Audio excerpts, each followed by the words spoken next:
ये लगभग नहीं है, निश्चित तौर पर भारत जो है दूसरे स्थान पे है। और ये जो डेटा आया है इंटरनेशनल लेबर ऑर्गेनाइजेशन का, जो आईएलओ स्टैट डेटा है, उसमें ये पोजीशन आई है। और ये जो डेटा एनालिसिस उन्होंने किया, ये उनके फेज़ 1 का डेटा है, मतलब अभी फेज़ 2 का डेटा आना बाकी है। जी।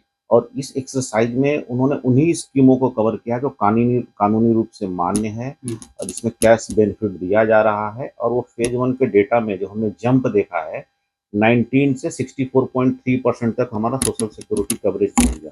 तो लगभग ये जो 2015 से लेकर 2025, मतलब 10 साल का जो पीरियड है, उसमें 45% का इंक्रीज हम सिर्फ सोशल सिक्योरिटी बेनिफिट में देख रहे हैं। जी। और 2015 से 2025 का जो दौर है, ये प्रधानमंत्री मोदी का दौर है। ये जब प्रधानमंत्री बने उसके ठीक 1-2 साल के बाद का दौर है। तो ये जो डेटा है, ये प्रामाणिक डेटा है और ये सिद्ध करता है कि भारत जो है नंबर के मामले में, सोशल सिक्योरिटी बेनिफिट्स बेनिफिशियरीज के मामले में दुनिया में अभी दूसरे स्थान पे है। जी। और अगर हम इस परसेंटेज टर्म में अगर हम टर्म करें, तो कम से कम 94 करोड़ लोग जो है सोशल सिक्योरिटी बेनिफिट इंडिया में आज के डेट में पा रहे हैं, जो अपने आप में बहुत बड़ा, इतने बड़े देश में इतनी बड़ी आबादी में अगर हम इस स्थिति को पा रहे हैं, तो इसमें मुझे लगता है कि बहुत बड़ा अचीवमेंट है। इसे हमें जो है सेलिब्रेट करना चाहिए।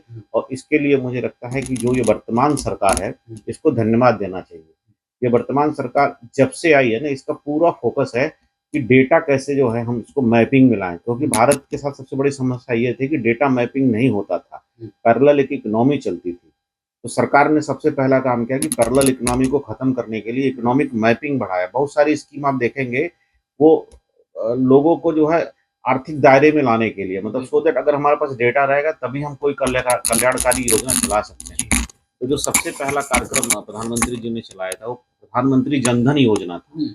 जनधन योजना से फायदा एक हुआ कि जिन लोगों के पास, जो गरीब तबके के लोग हैं या जो नीचे के लोग हैं, जिनके पास बैंक अकाउंट नहीं था, और बैंक अकाउंट नहीं था तो सरकारी बेनिफिट उनके पास जा रहा नहीं जा रहा है ये भी नहीं पता चलता था। और सरकार अगर देना भी चाह रही है डीबीटी के माध्यम से, या बहुत सारी सब्सिडी या योजनाओं सरकार को लाना था, कैसे देगी उनको?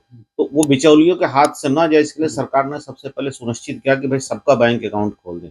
तो प्रधानमंत्री जनधन योजना के तहत प्रधानमंत्री का जो दूरदर्शी एक विजन था कि नहीं, सबसे पहले हम बैंक अकाउंट खोलेंगे, ये जो इन्होंने इम्प्लीमेंट किया ना, सबसे बड़ा जो है मील का पत्थर साबित हुआ। और ये सब लोग जो है इकोनॉमिक मैपिंग में आ गए। और इसके बाद जो उनकी स्कीम थी, जैसे आयुष्मान की, जो आयुष्मान योजना है आयुष्मान भारत की, आप देखेंगे कि जो डिजिटल हेल्थ मिशन में 77 करोड़ हेल्थ कार्ड बन चुके हैं। और आयुष्मान जो योजना, उसमें भी आप देखेंगे कि बड़ी मात्रा में जो है लोग जुड़ चुके हैं। दूसरी मैपिंग उन्होंने लेबर सेक्टर में किया। आप देखेंगे कि पहले जो है एक बड़ी आबादी पीएफ, ईएसआईसी और बहुत सारे सोशल सिक्योरिटी जो बीमा के उससे वंचित थी। आज ई श्रम पोर्टल पे करीब करीब 31 करोड़ लोग ई श्रम पोर्टल पे पंजीकृत हैं। एक बहुत बड़ी आबादी जो गिग वर्कर के रूप में है, जिस पर किसी को ध्यान नहीं जाता, वो एक तरह से स्वतंत्र एंटरप्रेन्योर हैं। वो गिग वर्कर के रूप में बहुत सारी ई कॉमर्स का जब मार्केट आया तो काम करते हैं। उनकी बेनिफिट के उनको भी जो है सरकार ने अपनी सोशल सिक्योरिटी बेनिफिट में लिया है। बहुत सी ऐसी महिलाएं हैं जो काम करना चाहती हैं, लेकिन उन तक सरकारी योजना नहीं पहुंच रही थी। तो आप देखेंगे लखपति दीदी की जो योजना लाई है, सेल्फ हेल्प ग्रुप के माध्यम से करीब 10 करोड़ लखपति दीदी बनाने का लक्ष्य है। तो बहुत बड़े पैमाने पर उन्होंने महिलाओं को भी कवर किया है। फिर आप देखेंगे कि अभी लाडली बहन योजना है, उज्ज्वला योजना है, पीएफ है, ईएसआईसी है, किसानों के लिए मानधन योजना, बहुत सारी ऐसी योजना है जो अंत्योदय का जो मुख्य लक्ष्य होता है ना, कि अंतिम आदमी तक पहुंचने का, वहां तक जो भारत सरकार की सारी योजनाएं पहुंची हैं। प्रधानमंत्री सुरक्षा बीमा योजना को आप देखेंगे तो करीब करीब जो डेटा आ रहा है कि उसमें 51 करोड़ लोगों ने उसमें नामांकन कराया है। जीवन ज्योति एक योजना है, उसमें करीब 23 करोड़ लोगों ने नामांकन कराया है। तो बीमा के माध्यम से भी सरकार बड़े पैमाने पर, आयुष्मान अलग योजना है, वो मेडिकल सुरक्षा देती है।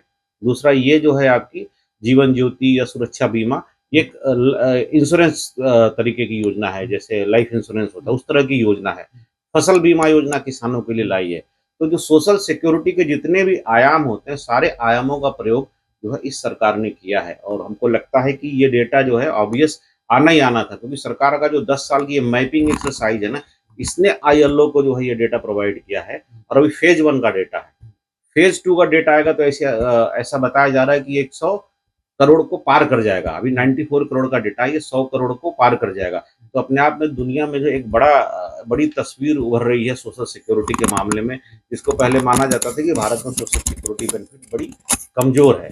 मनरेगा को देख लीजिए, मनरेगा एक तरह से आय की गारंटी है। सोशल सिक्योरिटी में बेसिकली आय की गारंटी का एक प्रोविजन होता है कि भाई व्यक्तियों की आय की सुरक्षा की क्या सुनिश्चितता है, वो है। और दूसरा जो है रिटायरमेंट का या हेल्थ का क्या है, उन सब चीज़ों पे सरकार ने अच्छा किया। मनरेगा ने एक तरह से ग्रामीण जो मजदूर हैं, उनको आय की भी गारंटी दी है। उसमें भी आप देखेंगे करोड़ों मजदूर पंजीकृत हैं। जी हाँ। आप देखेंगे जो खाने की सिक्योरिटी है, पोषण, पीएम पोषण मान लीजिए आप, और भी जो योजनाएँ हैं, खाने को लेके भी आज 81 करोड़ लोग सुनिश्चित हैं कि उन्हें जो है भूखे पेट नहीं रहना पड़ेगा। ये संख्या बाद में लोग गरीबी रेखा से ऊपर उठे हैं, अगर जो स्वेच्छा से अगर लोग इस स्कीम को छोड़ते हैं, उतनी लोग संख्या कम हो सकती है। लेकिन सरकार ने अपनी तरफ से योजना जारी, आप देखेंगे करोड़ों मजदूर पंजीकृत हैं। जी हाँ। आप देखेंगे जो खाने की सिक्योरिटी है, पोषण, पीएम पोषण मान लीजिए आप, और भी जो योजनाएँ हैं, खाने को लेके भी आज 81 करोड़ लोग सुनिश्चित हैं कि उन्हें जो है भूखे पेट नहीं रहना पड़ेगा। ये संख्या बाद में लोग गरीबी रेखा से ऊपर उठे हैं, अगर जो स्वेच्छा से अगर लोग इस स्कीम को छोड़ते हैं, उतनी लोग संख्या कम हो सकती है। लेकिन सरकार ने अपनी तरफ से योजना जारी रखी है कि भाई हम 81 करोड़ लोगों को राशन देने की योजना जारी रखे हैं। कम से कम इतने लोग तो हमारे इस योजना से सुरक्षित रहें। एक तरह से उनके दिमाग में एक शांति है, और जब शांति रहती है तभी वो विकास के लिए काम कर सकते हैं। कुल मिला के मुझे लगता है कि ये जो इंडिया की रैंकिंग है, जो सेकंड आई है, और उसे हमें सेलिब्रेट करना चाहिए, और इसके लिए हमें सरकार को धन्यवाद देना चाहिए। जैसे आपको युद्ध में जाना है या बिजनेस में आपको आगे बढ़ना है या कोई काम करना है, आपका स्वस्थ रहना बहुत जरूरी है। पहली गारंटी आपका स्वस्थ रहना जरूरी है। दूसरा, आपके दिमाग में शांति होनी चाहिए। अगर आप चिंता में जुटे रहेंगे तो आप अपनी प्रोडक्टिविटी नहीं दे पाएंगे, चाहे बिजनेस में भी नहीं दे पाएंगे या किसी काम में नहीं दे पाएंगे। उत्पादकता की वृद्धि के लिए दिमाग में जो शांति है, खुद की सुरक्षा की, परिवार की सुरक्षा की, वो बहुत जरूरी होती है। और स्वास्थ्य का सही होना बहुत जरूरी होता है। तो सरकार का जो सोशल सिक्योरिटी बेनिफिट है, लोगों की स्वास्थ्य चिंताओं को भी कम करने का काम किया है। दूसरा, उनके परिवार की सुरक्षाओं की जो चिंता उनके दिमाग में है, उसको बीमा के माध्यम से कम करने का काम किया है। रोजगार को लेकर भी चिंता है, वो मनरेगा से लेकर, ई श्रम पोर्टल से लेकर, पीएफ से लेकर, ईएसआईसी से लेकर, इन सब माध्यम से वहां पे भी उन्होंने काम किया है। ईएसआईसी में अगर आप रजिस्टर्ड हैं तो 40 लाख तक मुफ्त इलाज की सुविधा सरकार दे रही है ईएसआईसी के हॉस्पिटल में। और अगर वहां पे वो क्रिटिकल बीमारी की इलाज नहीं है तो आप दूसरे बीमारी में दूसरे हॉस्पिटल में जाके उसका इलाज करा सकते हैं। ईएसआईसी के तहत जितने लोग हैं सब कवर हो रहे हैं उस स्कीम में। तो सरकार जो है, आप कह रहे हैं कि आप काम करो, आपकी सामाजिक सुरक्षा की चिंता जो है वो हमारे ऊपर छोड़ो। तो व्यक्ति चिंता मुक्त होकर काम कर रहा है, इसलिए उत्पादकता बढ़ रही है। बेनिफिट योजना निश्चित रूप से देखिए क्या है, आपका पेट भरा होगा तभी आपका दिमाग काम करेगा। जब ये आपका दिमाग काम करेंगे तभी आप काम धंधे में भी मशगूल होंगे। दूसरी, अगर आपका बच्चा पढ़ाई कर रहा है तो अगर वो भूख की चिंता से मुक्त होगा या इस तरह की सुरक्षा की चिंता से मुक्त होगा, तभी वो एग्जाम पास करके निकालेगा, या उसके पिताजी उसको जो है सहायता कर सकते हैं उसकी पढ़ाई लिखाई में।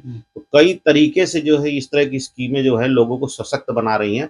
लोग अपना काम कर पा रहे हैं, लोग अपने बच्चे की पढ़ाई पे ध्यान दे पा रहे हैं, बच्चा पढ़ पा रहा है, तभी वो देश में जो कंट्रीब्यूटिंग सिटीजन के रूप में उभर कर आ रहा है। वो तो दिखता ही है ना, कोरोना में जिस तरह से मोदी जी ने लीड किया, सिर्फ भारत के लिए वैक्सीन नहीं बनाया, दुनिया के जो है अन्य देशों को भी मुफ्त वैक्सीन दिया, जिनको कभी जो है कोई देश दे नहीं रहा था। इसलिए एक देश के राष्ट्रपति ने तो उनका पैर छुआ कि भाई कोरोना में उन्होंने हमें बचाया था।